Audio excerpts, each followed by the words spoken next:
یغفر لکم من ذنوبکم ویجرکم من عذاب علیم۔ اے ہماری قوم، اللہ کی طرف بلانے والے کی بات مان لو اور ایمان لے آؤ۔ یغفر لکم، وہ بخش دے گا تمہارے لیے تمہارے گناہ، ویجرکم من عذاب علیم، اور وہ بچا لے گا تم کو دکھ دینے والے عذاب سے۔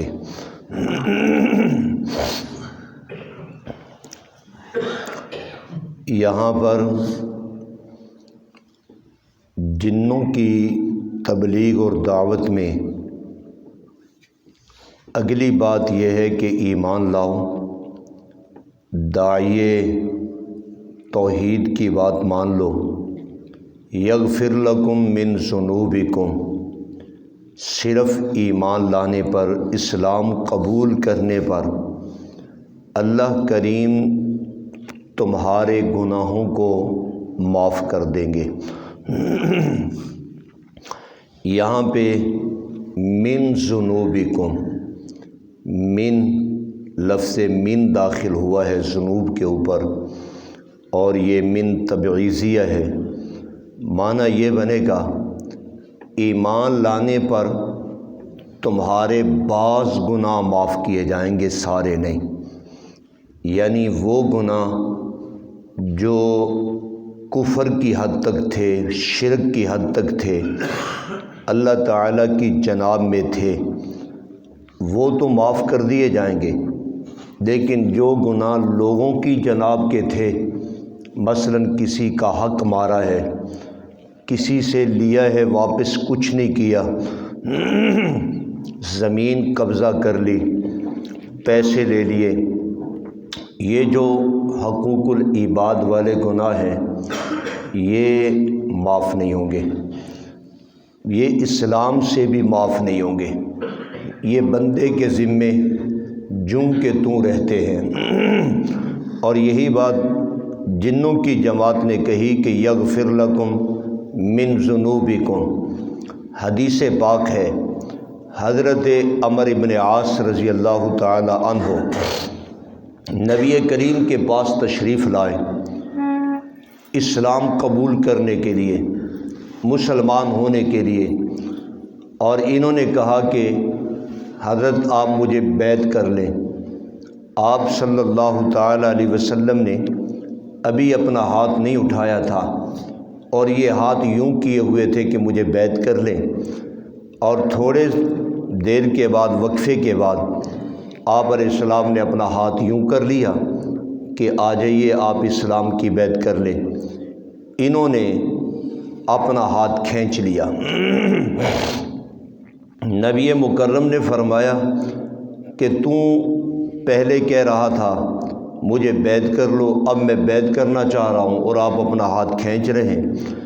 کہنے لگے یا رسول اللہ، میرے ذمے بہت جرم ہے، ہر طرح کا زیادتی ظلم میرے کھاتے میں موجود ہے، آیا کہ اسلام قبول کرنے پر میرے یہ جرائم معاف کر دیے جائیں گے؟ آپ مجھ سے پہلے یہ بات فرمائیں۔ حضور صلی اللہ علیہ وسلم نے فرمایا ان الاسلام یہدم ما کان قبلہ، اسلام پہلے سارے گناہ گرا دیتا ہے، اور فرمایا ان الحج یہدم ما کان قبلہ، حج پہلے گناہ ختم کر دیتا ہے، گرا دیتا ہے۔ اب اس نے تو یہی پوچھا تھا اسلام قبول کرنے پر میرے گناہ معاف کر دیے جائیں گے، تو آپ علیہ الصلوۃ والسلام نے جواب میں دو چیزیں بیان فرمائی، ایک اسلام اور ایک حج، کہ اسلام بھی گناہ معاف کر دیتا ہے، گرا دیتا ہے، اور حج بھی گناہ معاف کر دیتا ہے، گرا دیتا ہے۔ اب دیکھیے حج کا مسئلہ جوڑ کر آپ نے بیان فرمایا۔ اب حج کو جوڑ کر بیان کرنے کا مقصد کیا تھا؟ یہی مضمون ذکر کرنا تھا، کیونکہ حج کے ذریعے صحیح قول یہی ہے اور جمہور اسی طرف ہے، حج کے ذریعے اللہ تعالیٰ کئی طرح کے گناہ ختم کر دیتے ہیں، لیکن جو گناہ بندوں کی جناب کے ہیں، یعنی جو حقوق العباد کے گناہ ہیں، وہ اللہ کریم حج کے ذریعے بھی معاف نہیں کرتے، وہ آپ کو معاف کروانے ہی پڑیں گے، تبھی جا کر معافی ہوگی۔ تو نبی کریم علیہ السلام نے لفظ حج کو اسلام کے ساتھ ملا کر ذکر کرنے سے یہ اشارہ دے دیا، اے عمر، اسلام قبول کرنے سے ہر طرح کے گناہ ختم ہو جائیں گے، تو پاک صاف ہو جائے گا۔ لیکن اگر بندوں کے حقوق رکھے ہوئے ہیں، وہ اسلام کے ذریعے بھی معاف نہیں ہوں گے، وہ تو تمہیں ادا ہی کرنے پڑیں گے، اس کو ادا کیے بغیر کوئی چھٹکارا نہیں ہوگا۔ میرے عزیز، یہ مسئلہ اتنا اہم ہے جس کو ماں کا دودھ سمجھ کر ہم لوگ ہضم کر جاتے ہیں اور پھر اس کی ہوا بھی لگنے نہیں دیتے، اطلاع بھی نہیں ہونے دیتے۔ یہ مسئلہ بڑا اہم ہے۔ نبی کریم صلی اللہ علیہ وسلم کا فرمان بخاری شریف کے اندر موجود ہے۔ آپ نے فرمایا، لوگوں مفلس اور غریب کون ہے؟ لوگوں نے کہا، من لا درہم لہ ولا دینارا، جس کے پاس روپیہ پیسہ نہ ہو یا رسول اللہ، وہ بندہ غریب ہوتا ہے۔ آپ نے فرمایا کہ نہیں، غریب یہ نہیں ہے، چونکہ یہ بھی کھا کے ہی سوتا ہے اور یہ پہن کر ہی سوتا ہے۔ فرمایا، لوگوں غریب وہ شخص ہے کہ جس نے کئی طرح کے حقوق اپنے ذمے رکھے ہوئے ہیں، نمازی بھی ہے، روزہ بھی رکھتا ہے، اعمال صالحہ بھی کرتا ہے، لیکن کئی طرح کے حقوق اس نے اپنے ذمے اور کھاتے میں لگائے ہوئے ہیں۔ فرمایا، یہ بندہ اعمال، نیکیاں اور اچھائیاں لے کر دربار الہیہ میں کل پہنچے گا تو اللہ رب العالمین دیکھنے والے، ایک روایت میں ہے کہ دیکھنے والے یہ سمجھیں گے یہ وقت کا بہت بڑا کوئی ولی نیک انسان ہے جو اعلیٰ نیکیوں کے ساتھ آ رہا ہے۔ حضور علیہ الصلوۃ والسلام نے فرمایا کہ جیسے وہ پہنچے گا، کئی طرح کے دعوے دار وہاں پر اتریں گے، من ظلم ھذا او شتم ھذا، کسی کے ساتھ ظلم کیا، کسی کو گالی نکالی، کسی کا مال لیا، کسی کا پیسہ دبایا، کسی کی زمین دبائی اور کسی کا قرضہ لے کر واپس نہیں کیا۔ کئی طرح کے دعوے دار آئیں گے اور وہ کہیں گے کہ اللہ کریم ہمیں اس سے ہمارا حصہ دلوایا جائے۔ اور لا محالہ وہ جہان ہے، وہاں روپیہ دولت، پیسہ روپیہ، یہ چیزیں تو چلتی نہیں ہیں۔ اللہ کریم نیکی اور گناہوں کے ذریعے ایک دوسرے کے ساتھ تبادلہ کروائیں گے اور اعلان الہی ہوگا کہ اس بندے کی نیکیاں اس مقدار میں، جس مقدار میں، جتنے وزن میں یہ پیسہ روپیہ زمین بنتا تھا، تو آپ ایسے کریں کہ اس مقدار میں نیکیاں تول کر ان دعوے داروں کو دیا جائے۔ تو نبی کریم علیہ السلام نے فرمایا، آیا تھا بڑی نیکیاں لے کر، لیکن آواز آئی کہ اے اللہ کریم جی، ابھی دعوے دار باقی ہیں، نیکیاں ختم ہو چکی ہیں۔ اللہ فرمائیں گے، اب ایسے کرو، دعویٰ کرنے والوں کے گناہوں کو اس مقدار میں اس کے ذمے اور کھاتے میں رکھ دیا جائے۔ زنا کسی نے کیا ہے لیکن کھاتا اس کا لگ گیا، اور چوری کس نے کی ہے لیکن مجرم وہ بن گیا، کسی نے کیا کچھ کیا لیکن جرائم اس کے ذمے آ گئے، چغلی کسی نے کی اس کے ذمے آ گئے، نمازیں کسی نے نہیں پڑھی لیکن ذمہ اس کا آ گیا۔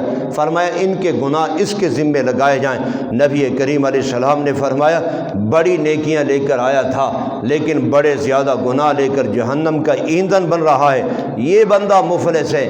اس وجہ سے میرا عزیز یہ بات سمجھ لو کہ وہاں پر حقوق العباد بڑا سخت مسئلہ ہے، اس پر بڑی غور و خوض اور تدبر ہوگا اور اس میں حقوق ایک دوسرے کے دیے جائیں گے۔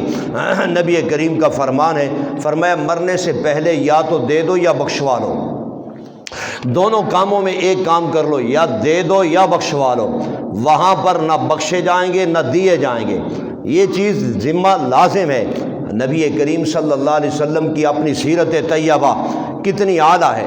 آپ علیہ السلام نے اپنی آخری زندگی کے آخری عمر کے حصوں میں ایک دن صحابہ سے کہا، کتنی عظیم ذات اعلان کر رہی ہے، فرمایا میرے صحابہ پتہ نہیں، میں بھی چونکہ ایک انسان اور بشر ہوں، کئی طرح کے انسانوں کے ساتھ لین دین کے معاملات ہو جاتے ہیں، اگر کسی کا کوئی معاملہ ہو میں محمد سے یہیں سے وصول کر لو، وہاں اگلے جہان میں جا کر یہ بات نہ کہنا۔